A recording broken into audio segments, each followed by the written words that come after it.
today is the day to install a new light mount. So I'm installing the badass light mount here that will swivel. Right now this is in a fixed place with a single bolt. With the new mount, this light has a pin behind it that you can pull up and rotate to face any direction you want, maybe out at a campsite or off-road, something like that. Maybe a recovery situation. So it'll look like this one over here that already has a mount installed. So let's get going.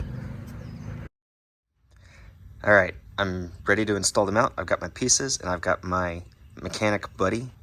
Do you not want to help? All right, so here are the parts we have. We've got the mount. We've got the hardware that came with the mount. So these require a 3/16 Allen wrench. Hey, no. So 3/16 Allen wrench to tighten these bolts into the bottom here. That's what I'm gonna use to attach this mount to the bracket on the truck. Then I attach the light here. This is just a huge hole, but I've got a set of hardware I picked up at Home Depot. I think these are 5/16. Basically, find something at Home Depot that fits through this hole and is square.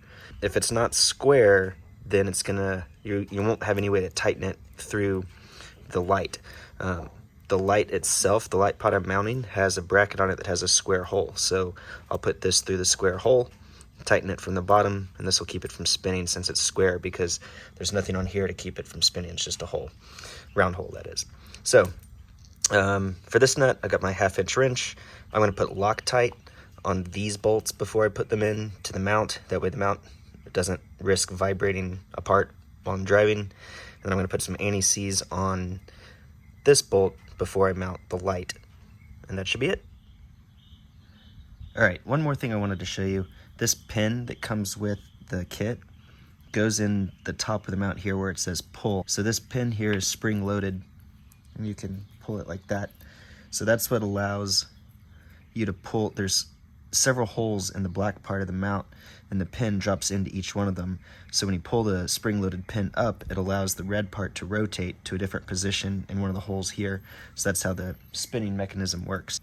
This thing is a little difficult to thread in manually. You can get it in start. You can get started, and actually I just randomly pick this hole. It goes in all the way.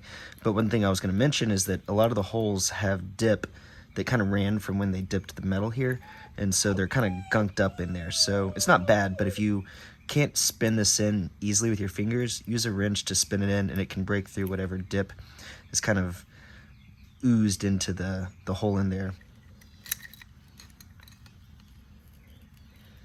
And then the pin part pulls like that. Pretty cool. So let's show you how it works. This pin pulls up like that, and then you can rotate this and it pops down into the next position. So if you were at a campsite and wanted to change the direction of what your light's facing, I think that's pretty stinking cool. So for now, driving mode. Got some anti-seize on that bolt. Do some Loctite on these.